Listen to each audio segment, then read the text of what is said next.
Hey guys, welcome back. In this lecture, we are going to deal with the fundamentals of the economics in a very simple terms with me. I am Vaibhav Suryavanshi, educator, academician. Tell you how exactly the Indian economy can be work. आपण जाणून घेणार आहोत की भारतीय अर्थव्यवस्था ही कशी काम करते. तर चला जाणून घेऊया how exactly the Indian economy can be work with the help of the surplus and the deficit terms. तर विद्यार्थी मित्रांनो, सरप्लस आणि डेफिशिट म्हणजे काय? तर सरप्लस आणि डेफिशिट याचा अर्थ असा होतो, सरप्लसचा अर्थ असा आहे की अधिशेष, म्हणजेच when the excess revenue over the expenditure is expressed as a surplus. म्हणजेच ज्या वेळेस शासनाचा महसूल पेक्षा खर्च हा कमी होतो, म्हणजे उरलेला जो जास्तीचा पैसा आहे त्याला आपण काय म्हणतो? सरप्लस, त्याला म्हणतो अधिशेष. आणि त्याचप्रमाणे विद्यार्थी मित्रांनो, what is mean by the deficit किंवा कमतरता? That is called as excess of the expenditure over the revenue results in the deficit. म्हणजेच ज्या वेळेस खर्च हा उत्पन्नापेक्षा जास्त होतो त्यावेळेस आपण काय म्हणतो? डेफिशिट, किंवा त्याला आपण तूट किंवा कमतरता असं म्हणतो. मग revenue and expenditure are quoted in the AFS, त्यालाच आपण काय म्हणतो? Annual financial statements. त्यालाच कॉन्स्टिट्युशनल नेम आहे अॅन्युअल फायनान्शियल स्टेटमेंट्स, आणि त्यालाच आपण काय म्हणतो? बजेट असं म्हणतो. तर त्याच्यामध्ये हा खर्च आणि जमा ह्याचा उल्लेख केलेला असतो, जे की दरवर्षी भारत सरकारकडनं पब्लिश होतं. मग आता what are the types of the budget, म्हणजेच अर्थसंकल्पाचे टाइप कुठले? तर ते जाणून घेणार आहोत या सिंपल टर्म्सच्या माध्यमातून, जे की आत्ताच आपण डिस्कस केले. That is called as a deficit and the what? Surplus. मग त्याच्यातला पहिला मुद्दा आहे तो बॅलन्स बजेट, त्यालाच आपण म्हणतो संतुलित अर्थसंकल्प. When government expenditure is equal to or exactly equal to tax revenue is in that given year, it is said to be government is running in the balance budget for that year. म्हणजेच काय की ज्या वेळेस शासकीय खर्च हा कर महसुलाच्या exactly सारखा असेल फॉर दॅट इयर, म्हणजे मागच्या वर्षातला नाही, पुढच्या वर्षातला नाही, त्या करंट वर्षासाठी असेल, त्यावेळेस असं म्हटलं जातं की ते गव्हर्नमेंट बॅलन्स बजेट चालवतं. सेकंड जो मुद्दा आहे तो आहे बजेटरी सरप्लस, त्यालाच आपण काय म्हणतो? अर्थसंकल्पातील अतिरिक्त, म्हणजेच अतिरिक्त जे काय उरलंय अर्थसंकल्पातलं त्याला आपण म्हणतो budgetary surplus. Wien government expenditure is less than the tax revenue in that particular year, it is said to be government is running at the budget surplus for that year.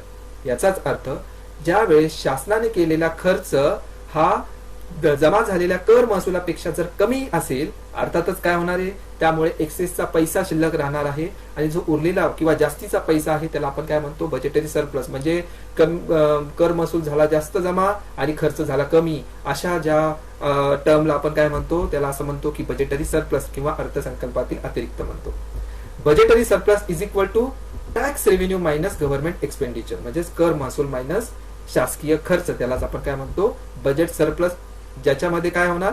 Tax revenue हा किंवा कर महसूल हा केलेल्या खर्चापेक्षा जास्त असणार, त्याला आपण म्हणतो बजेट सरप्लस. त्यानंतरचा मुद्दा आहे किंवा त्याच्यानंतरचा जो अर्थसंकल्प आहे त्याला म्हणतो बजेटरी डेफिशिट. म्हणजेच काय? अर्थसंकल्पातील तुटीचं budget. When government expenditure is greater than the tax revenue in that particular year, it is said to be government is running the deficit budget for that year.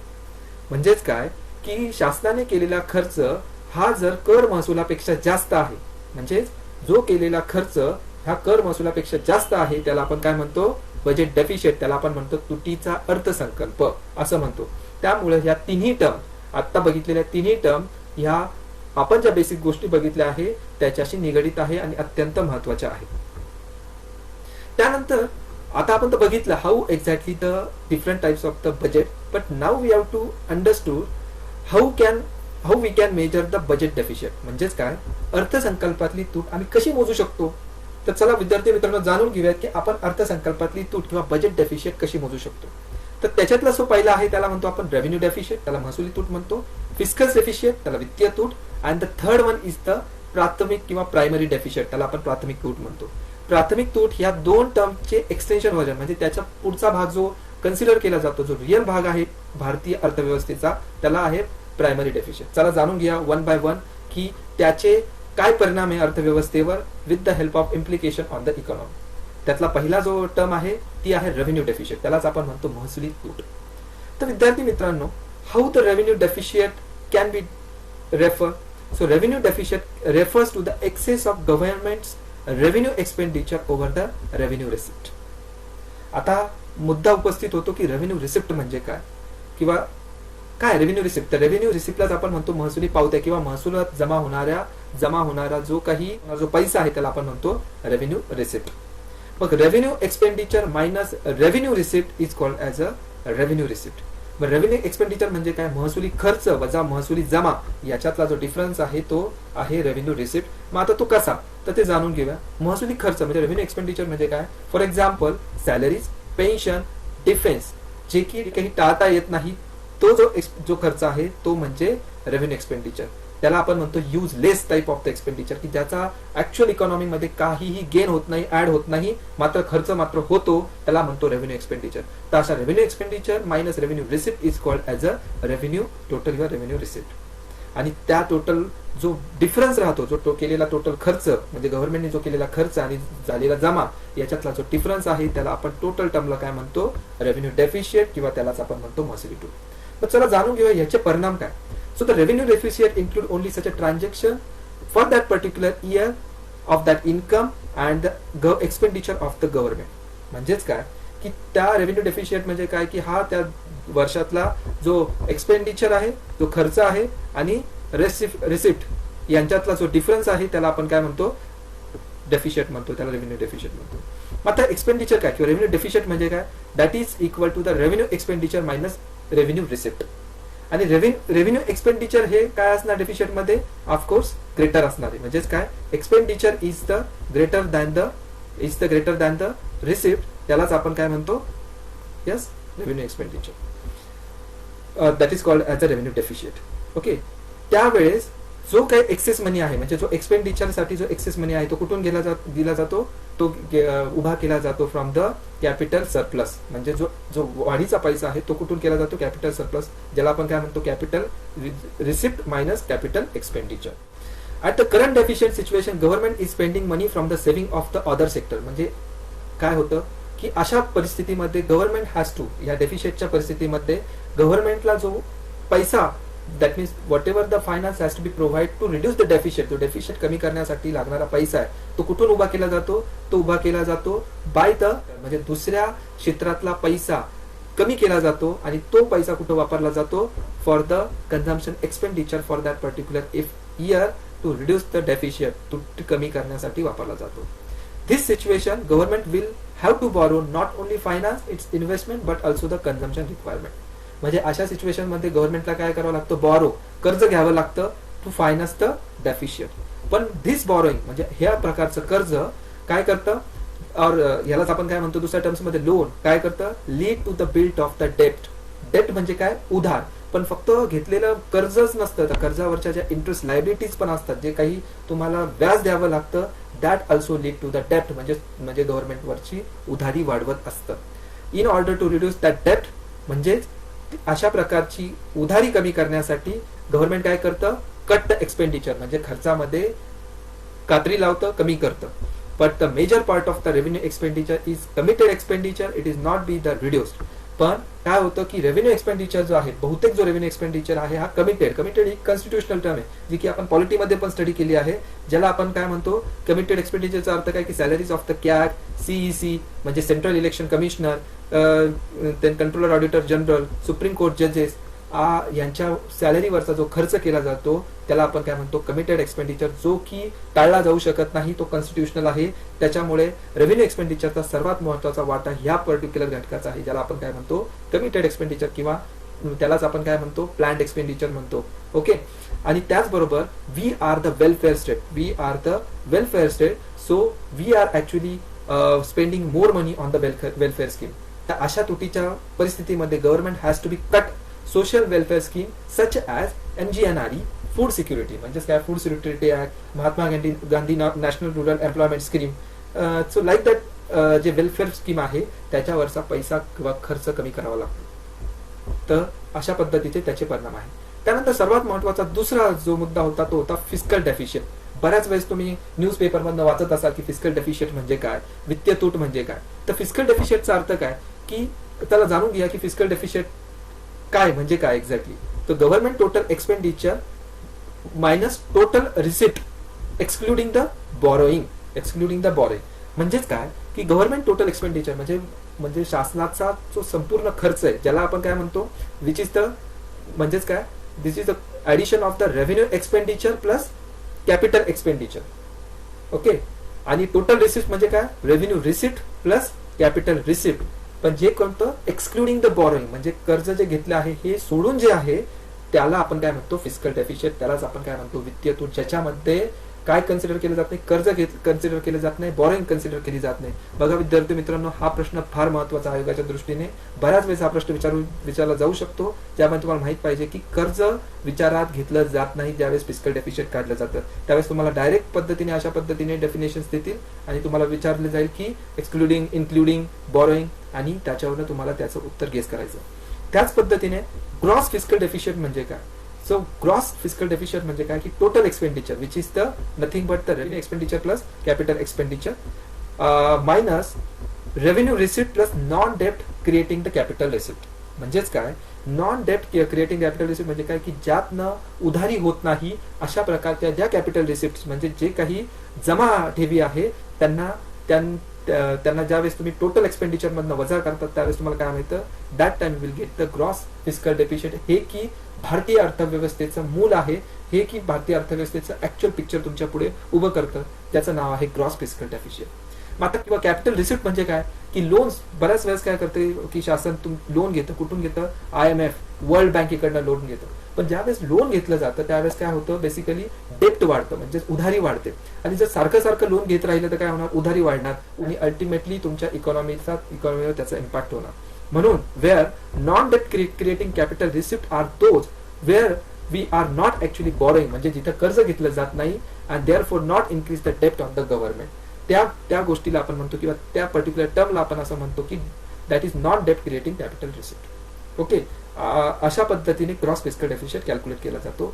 For example कुठे की म्हणजेच काय की आत्ताच आपण म्हटलं की नॉन डेप्ट क्रिएटिंग कॅपिटल, पण त्याचं एक्झाम्पल्स काय, रिकव्हरी ऑफ द लोन्स, म्हणजे जे दिलेले कर्ज आहे, म्हणजे विजय माल्याला कर्ज दिलं होतं ते आपण वसूल केलं, किंवा अजून कुणाला कर्ज दिलेलं होतं आपण वसूल केलं, त्याला म्हणतो रिकव्हरी ऑफ द लोन. ते काय करतं की तुमचं डेफिशिट कमी करतं, फिस्कल डेफिशिट कमी करतं. त्याचबरोबर डिसइन्व्हेस्टमेंट इन द PSUs, म्हणजे पब्लिक सेक्टर अंडरटेकिंग जे आहे, फॉर एक्झाम्पल ONGC, म्हणजे 100% त्याचा जर शेअर्स आहे तर बऱ्याचदा गव्हर्नमेंट काय करतं की त्याचा 10% शेअर्स लिक्विड करतं. लिक्विड म्हणजे काय करतं की त्याचे शेअर्स हे पब्लिकमध्ये डिस्ट्रीब्यूट करतं. त्यातनं जो पैसा उभा राहतो तो काय केला जातो, तो ही वित्तीय तूट भरून काढण्यासाठी वापरला जातो. त्यालाच आपण डिसइन्व्हेस्टमेंट ऑफ द PSUs असं म्हणतो. त्याच पद्धतीने ह्या फिस्कल डेफिशिटचेही काही परिणाम आहे. So fiscal deficit finance through the borrowing, हे कशातनं दिलं जातं, थ्रू द बॉरोइंग, कर्ज घेऊन दिलं जातं. What is the source, gross financial deficit is equal to net borrowing at the home. म्हणजेच काय की indigenously take the borrowing, indigenously take the borrowing म्हणजेच काय की घरगुती कर्ज, म्हणजे आपण म्हणतो की घरच्यात, from where, from the citizen, म्हणजे आपण लोक, वी आर द पीपल, आणि आपल्याकडनं जे बॉरो केलं जातं, आपल्याकडनं जे लोन घेतलं जातं त्याला आपण काय म्हणतो, net borrowing at the home. Plus कुठून घेऊ शकतं, RBI कडनं, borrowing through the RBI and the borrowing through the abroad. म्हणजे ही वित्तीय तूट भरून काढण्यासाठी जो फायनान्स प्रोव्हाइड केला जातो तो ह्या 3 घटकांकडनं केला जातो. हे 3 घटक फार महत्वाचे आहेत तुमच्या आयोगाच्या प्रश्नांच्या दृष्टीने, हे लक्षातच ठेवायला पाहिजे. त्यानंतर net borrowing through the public through the डेप्ट instrument, for example various small saving schemes indirectly from the commercial bank such as SLR.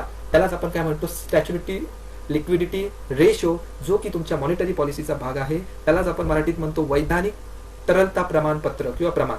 Okay. मग हे स्टॅच्युटरी लिक्विडिटी रेशो म्हणजे नेट बॉरोइंग डेप्ट कमी करण्यासाठी काय केलं जातं, स्टॅच्युटरी लिक्विडिटी रेशो म्हणजेच काय की व्हॉट एव्हर द गव्हर्नमेंटचे जे बॉन्ड्स आहेत ते काय केले जातात, ते are actually force to commercial bank to purchase, म्हणजे कमर्शियल बँक ते परचेस करतात आणि त्याच्यातनं जो फंड उभा राहतो, जो लिक्विडिटी फंड उभा राहतो त्यालाच आपण काय म्हणतो, स्टॅच्युटरी लिक्विडिटी रेशो असं म्हणतो. आता ह्याच्यातला सर्वात महत्वाचा डेफिशिटचा प्रकार आहे किंवा तुटीचा प्रकार आहे, त्याला म्हणतो आपण प्राथमिक तूट, जी की आपल्या भारतीय अर्थव्यवस्थेचं ऍक्च्युअल पिक्चर आहे. म्हणजे आपण म्हणू शकतो त्याला की खरं चित्र आहे. ते कसं, तर government borrowing earlier on that interest accumulated, that is called as a interest on the accumulated debt. म्हणजेच काय की गव्हर्नमेंट ऑफ इंडिया जे काही कर्ज घेतं त्याच्यावरचा जो इंटरेस्ट अक्युमुलेट होत राहतो, तो होणारा अक्युमुलेटेड कर्ज काय वाढवत राहतो, तुमचा उधारी वाढवत राहतो. म्हणजे तुमचा actually increase the accumulated date, म्हणजे उधारी वाढवतं. मग काय याचं गोल काय, प्रायमरी डेफिशिटचं गोल काय, so it is focus on the present physical imbalance, म्हणजे वित्तीय असमतोलावर त्याचं पूर्ण फोकस असतो. म्हणजेच काय की ज्या वेळेस डेफिशिएट जास्त त्यावेळेस तुमचं जी इकॉनॉमी ती कशी असणार, ती आहे इम्बॅलन्स, दॅट इज असमतोलित. जितका डेफिशिएट कमी त्यावेळेस तुमची इकॉनॉमी ही कशी असणार आहे, स्टेबल असणार आहे. इतकं सोपं आहे हे फिजिकल डेफिशिएट समजून घेणे, आणि हे आयोगाच्या दृष्टीने फार महत्वाचे आहे. त्यानंतर ग्रॉस प्रायमरी डेफिशिएट म्हणजे काय? So gross primary deficit is nothing but is a gross physical deficit minus net interest liabilities. म्हणजेच काय की जे टोटल फिजिकल डेफिशिएट, जी वित्तीय तूट आहे, त्याच्यात जे इंटरेस्ट लायबिलिटी म्हणजे जे अक्युमुलेटेड कर्ज आहे किंवा जमा कर्ज आहे त्याच्यावरच्या इंटरेस्ट लायबिलिटी जर वजा केल्या तर त्यावेळेस तुम्हाला जो मिळतो तो मिळतो ग्रॉस प्रायमरी डेफिशिएट, आणि जे की तुमचं अर्थव्यवस्थेचं ऍक्च्युअल पिक्चर आहे.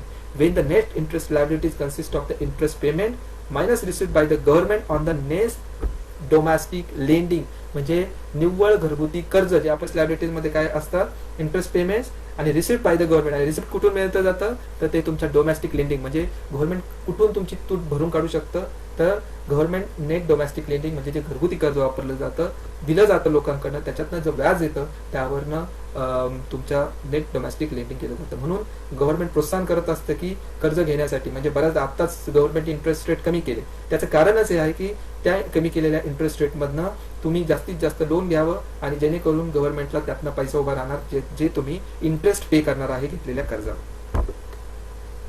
आता तूट म्हणजे काय होतं, तर तूट ही चांगली की वाईट हे जाणून घेऊया. तो government may spend more money than that of the receive, म्हणजे गव्हर्नमेंट ज्या वेळेस जमा झालेल्या पैशापेक्षा जास्त पैसा खर्च करतो त्याला आपण तूट म्हणतो.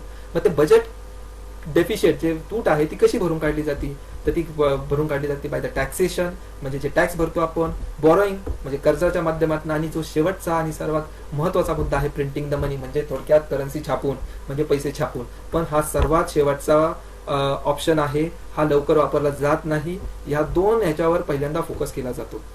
तर government mostly rely on the borrowing which lead to the debt, म्हणजे जे कर्ज, पण गव्हर्नमेंट बऱ्याचदा काय करतं की कर्जावर अवलंबून राहतं, म्हणजे IMF कडनं कर्ज घे, वर्ल्ड बँकेकडनं कर्ज घे, पण हे कर्ज काय फुकट दिलं जात नाही. ते काय करत असतं, तुमच्यावरच्या लायबिलिटीज वाढवतं, थोडक्यात तुमच्यावरची उधारी वाढवत असतं. आणि सारखं उधारी वाढून काय होतं की तुमची कर्ज उधारी खूप जास्त वाढते आणि त्याच्यामुळे काय होतं की डेफिशिएट क्रिएट होतं, म्हणजे तूट क्रिएट होते. मग काय होतं, डेफिशिएट म्हणजे काय, it can be flow through the ads. आता एक मोठा फरक आहे डेफिशिएट आणि डेप्ट मध्ये. डेफिशिएट म्हणजे काय की it can be flow through the adds to the stock of the डेप्ट. म्हणजेच काय की डेफिशिएट काय करतं की हे कर्जाला वाढवतं, म्हणजे काय करतं की बॉरो करत राहतं आणि बॉरोइंग म्हणजे कर्ज घेतल्यामुळे काय होतं की तुमचं थोडक्यात हे कर्ज वाढवतं. आणि डेप्ट म्हणजे काय, if the government takes the loan continuously it will goes increasing the addition of the डेप्ट along with the interest payment. म्हणजेच काय की जर गव्हर्नमेंटनी सारखं कर्ज घेत राहिलं तर त्यावरचं जे व्याज आहे ते कर्जावरील व्याज काय होतं, वाढतं. म्हणजे आज एका बँकेकडनं घेतलं, उद्या दुसऱ्या बँकेकडनं घेतलं, उद्या तिसऱ्या बँकेकडनं घेतलं, कर्ज वाढलं, पण त्या प्रत्येकाचे लोनवरचे इंटरेस्ट पण वाढत चाललाय. आणि जो वाढलेला इंटरेस्ट आहे तो काय करतो, डेप्ट वाढवतो, उधारी वाढवतो. हा इतका सोपा डिफरन्स आहे डेप्ट आणि डेफिशिएट मधलं. म्हणजेच काय की गव्हर्नमेंट अशा वेळेस डेप्टमुळे काय होतं, गव्हर्नमेंट हे स्वतःच्याच ट्रॅप मध्ये अटकतं. त्या ट्रॅपला असं म्हटलं जातं डेप्ट trap, which makes the dangerous for the economy. म्हणून डेप्ट is the very dangerous for the economy that we need to be understood. मग काय इम्पॅक्ट आहे याचा, इम्पॅक्ट काय आहे तर it will lead to the impose the high taxes on the future generation. जर अशाच पद्धतीने कर्ज जर वाढत राहिलं तर उद्या येणाऱ्या जनरेशनवर फार मोठा कर्जाचा डोंगर पडेल. त्यानंतर काय होणार, it lead decrease the personal disposable income. मग पर्सनल डिस्पोजेबल इन्कम म्हणजे काय, हे मागच्याच व्हिडिओमध्ये आपण बघितलंय, म्हणजे हातात येणारी ऍक्च्युअल पैसा की जो तुम्ही इन्कम टॅक्स देऊन दिला जातो, जो की तुम्ही तुमचा सर्व्हिस टॅक्स दिला जातो, जो हातात येणारा ऍक्च्युअल पैसा आहे त्याला आपण म्हणतो पर्सनल डिस्पोजेबल इन्कम. अर्थातच तो कमी होणार आहे यामुळे, कारण की अर्थातच टॅक्स रेट वाढणार आणि टॅक्स रेट वाढल्यामुळे तुमचा हातातला येणारा पैसा हा कमी होणार. If the saving is less, privately entity will not get enough fund in terms of a loan. म्हणजेच काय की जर तुमची सेव्हिंग झाली नाही, जर सामान्य जनतेची सेव्हिंग झाली नाही तर पैसा बँकेत राहणार नाही. बँकेत राहिला नाही तर जो काही प्रायव्हेट सेक्टरला जो लोन प्रोव्हाइड केलं जातं बँकेकडनं ते मिळणार नाही आणि अल्टिमेटली टोटल इकॉनॉमी ही डेंजर झोन मध्ये येणार.